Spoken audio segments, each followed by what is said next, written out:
Ladies and gentlemen, welcome to another week and another episode of Cory's Corner with the ZD FIFA League with Kenny and Chris. You all know us, Chris, and this is Kenny. Yeah, so before we get going, I wanted to quickly apologize for the 2-week delay between week 0 and today. We don't expect that to happen again. I had some personal issues, procrastination, namely. But yeah, Chris, let's get right into the standings. A busy 2 weeks. Yeah, busy 2 weeks of the first couple of weeks of the season. Let's just get a standings recap. And first, right now, is reigning champion Andrew Gambardella with 10 points, and all the way down in last place, Harry Blondell with 0 points.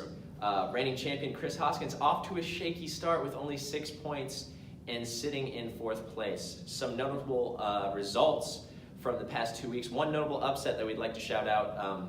Jake Ryan with a 3-2 win over DJ Bianco, and that leads us into the takes. Well, actually, before we get going there, I want to first say that Jake Ryan has always struck me as having some potential. I feel like he's just never had a chance to explode onto the scene, and maybe this is an opportunity. Going back to the standings as well, we might have missed it in our pre-show discussions. It's important to note that Matt Mercer was in 1st place after week 1. So remember that stat as we continue talking about that particular player later in the show.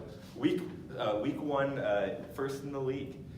But yeah, right into our takes. We get really excited about this, had a lot of audience participation this week. First off, it's a question on all of our minds. Does name brand clothing make you a better FIFA player? Now, some would say this is targeting.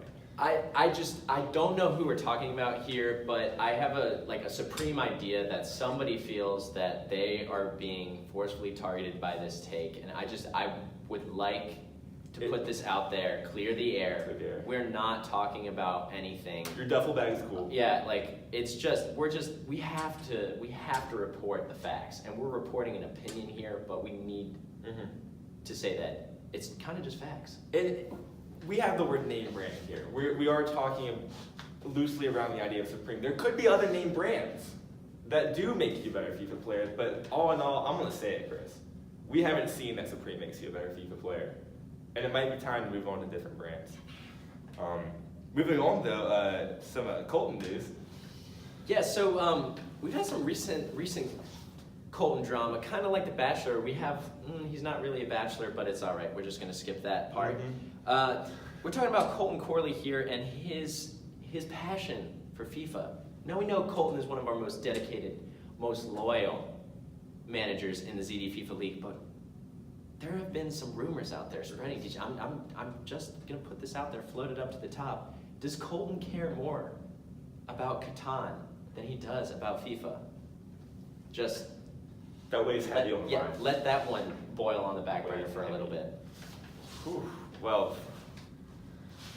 speaking of caring, Kenny, dude, we have to talk about Matt Merce and his effort in this past 2 weeks. Like we said, coming in after week 1, 2 solid wins over 2 solid opponents, 6 points, top of the table, and then just falters in his first match in week 2 against Tigres in a 2-1 stunning defeat. And let me tell you, we talked about it in week 0. We're going to circle all the way back. We have learned. Breaking news, this just in, some of the walls in Swearingen aren't made of cinder block or concrete. That's all I'm going to say. And so for the folks at home that were placing bets on the assumed knowledge that Matt was up against concrete walls, I would be scared, frankly. I would be scared. He's shown us many times that he's not scared of anything less than cinder block. That's fair enough, and we're excited to keep you updated week to week on the situation, bring you wall talk that you've all been asking for. We haven't done enough research on the next one, but this was mentioned to us by a audience member of the league, anonymous source, of course. Does Gamby play better with an audience? So Chris and I look forward to investigating that more in the coming weeks. Yeah, he's had some pretty big audience for his first few matches, so we're gonna see how this one plays out through the semester. Absolutely. And then the last one of our league veterans, Chris.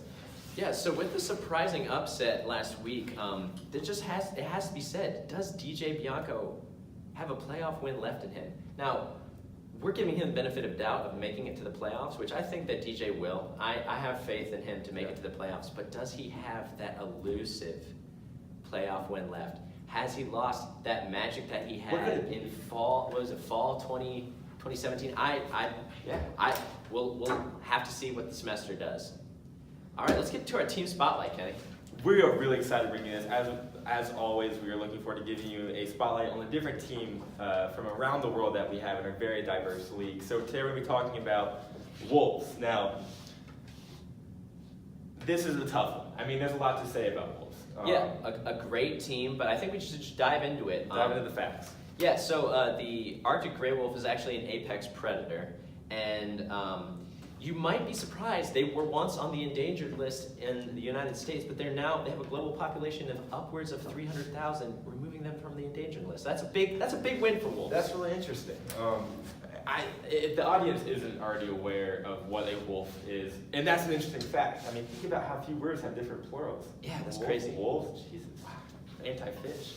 But yeah, you might have recognized from Little Dicky's pillow talking video, Game of Thrones. They're all over the place in pop culture and our league, and we're really excited to see what Wolves has to do this year. If you have any more Wolf questions, please leave them in the comments, and we'll be certain to touch on those in the future weeks. But I think we're going to move on to our Around the World section. Chris, what have we seen out there? Yeah, we just want to close off a great episode. Asking the audience for participation. If you have any comments, any takes that you want to send in to Kenny or I, just hit us up in the comments below. But let's close it out. Another great episode, and we look forward to another great week. Quickly announce we have one of our first guests coming on in a few weeks. Actually, a couple of guests have agreed to join the show. He's got to get our publicist in touch with their people. Yeah, we're looking forward to that, and we're going to remain anonymous with their names, but we're looking forward to it. Yeah, definitely. And yeah, the S&P 500, it closed out today. Unfortunate on a Monday to see it drop 3.16 points. It's down 0.11%, but you know, it is what it is. It's Monday. 11-10. And just like kind of standing opposite that point, Tom Brady is now 15,189 days old. Good for him. Way to go, Tom. Kissing his kid for 10,000 of this. All right, thank you all, folks. Smash that subscribe button down below if you like it. Share the video with your friends, family, dog. We'll see you next week. See ya.